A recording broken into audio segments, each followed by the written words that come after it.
আজকের লেসনটা নবম দশম শ্রেণীর সাধারণ গণিতের 16 অধ্যায়ের একটা সৃজনশীল অঙ্ক, পরিমিতির একটা সৃজনশীল অঙ্ক।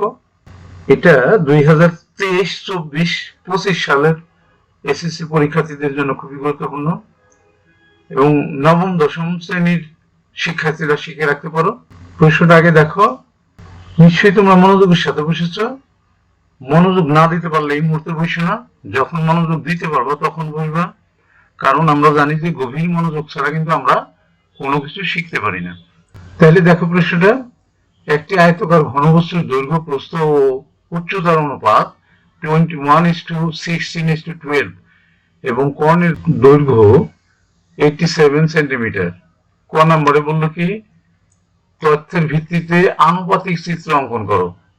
তাহলে ক নম্বর প্রশ্নের উত্তরটা আমরা আগে দিয়ে নিই। দেখো ক নম্বর সমাধান, আমরা ঘনবস্তুটা আঁকলাম। ঘনবস্তুটা আঁকার পরে আমরা নাম দিলাম ABCDEFGH। তাহলে একটা ঘনবস্তু আঁকা হলো এবং তার নামটা দিলাম আনুপাতিক চিত্রে ABCDEFGH একটি আয়তকার ঘনবস্তু। ক নম্বরের প্রশ্নের উত্তরটা কিন্তু হয়ে গেল। এবার আমরা খ নম্বরের প্রশ্নটা দেখি।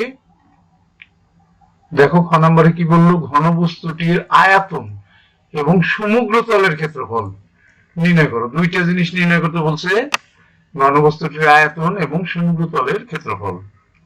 দেখো খ নম্বরের উত্তরটা দেওয়া আছে, আয়তকার ঘনবস্তুটির দৈর্ঘ্য প্রস্থ ও উচ্চতার অনুপাত 21:16:12।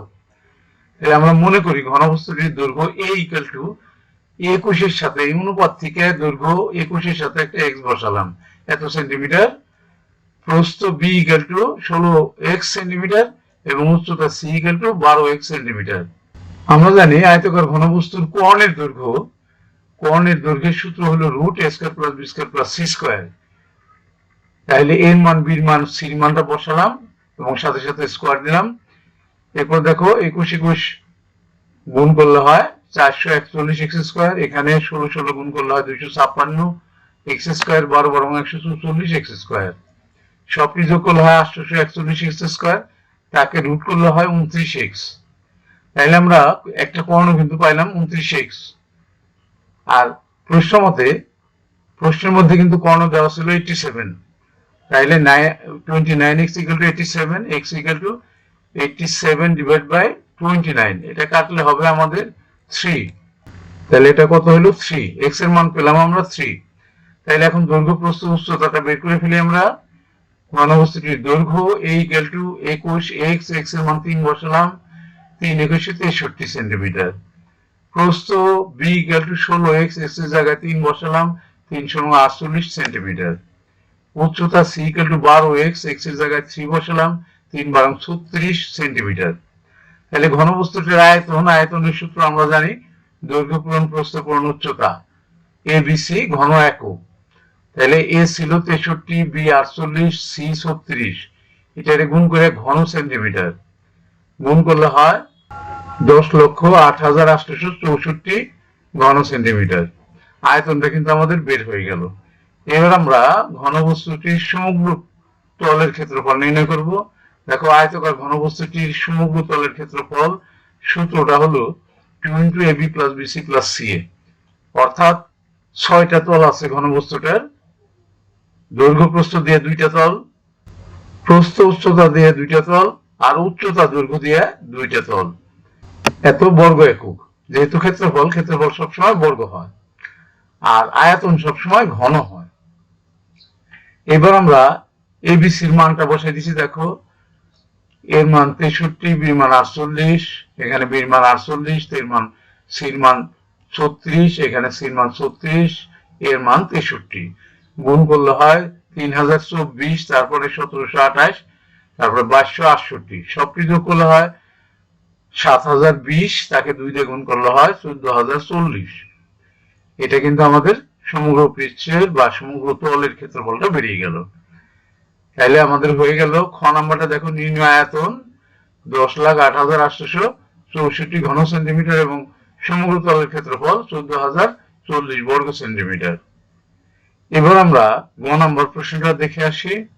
দেখো গ নম্বরের প্রশ্নটা কি বললো, ঘনবস্তুটির দৈর্ঘ্য এবং উচ্চতা দৈর্ঘ্য আমরা কত পাইছি 63 আর উচ্চতা পাইছি আমরা 36 নিয়ে গঠিত আয়তক্ষেত্রটিকে দৈর্ঘ্য বরাবর 63 বরাবর ঘোরালে যে ঘনবস্তু উৎপন্ন হয় তার আনুপাতিক চিত্র অঙ্কন করে আয়তন নির্ণয় করো। দেখো নাম্বারটা খ হতে পাই আয়তক্ষেত্রের দৈর্ঘ্য 63 সেন্টিমিটার, উচ্চতা 36 সেন্টিমিটার।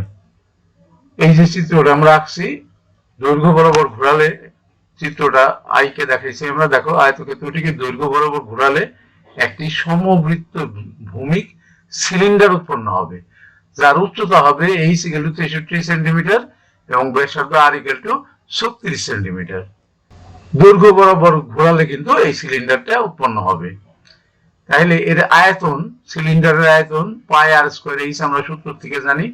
ঘন একক পায়ের মান 3.1416 বসালাম আর আর এর মান 36 বসালাম, স্কয়ার দিলাম আর h এর মান 63 বসালাম। সবগুলো গুণ করলে হয় 25,06,505.357 ঘন সেন্টিমিটার। এটাই কিন্তু আমাদের উত্তর। নির্ণীয় আয়তন 25,06,505.357 ঘন সেন্টিমিটার প্রায়।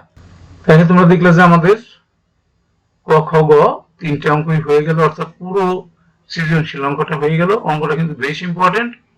আমরা শেষ করব। শেষ করার আগে যে কথাটা না বললেই না, সেটা হলো তোমরা কেউ যদি আমার চ্যানেলে নতুন হয়ে থাকো এবং আমার পড়ানো যদি বুঝতে পারো, শিখতে পারো, তাহলেই শুধুমাত্র আমার চ্যানেলটাকে তোমরা সাবস্ক্রাইব করে দিবা, আদারওয়াইজ নট। আর যারা ইতিমধ্যেই সাবস্ক্রাইব করে দিয়েছো তাদেরকে অসংখ্য ধন্যবাদ। তাদেরকে বলবো যে তোমরা প্র্যাকটিস করবা। Practice makes man perfect. খুবই সত্য কথা। যে যত বেশি প্র্যাকটিস করতে পারবা পরীক্ষায় সে তত বেশি ভালো ফলাফল করতে পারবা। এটাই কিন্তু ভালো ফলাফল করার গোপন রহস্য। সুতরাং তোমরা প্র্যাকটিসের মধ্যে থাকবা। ঠিক আছে, thank you for watching, see you next.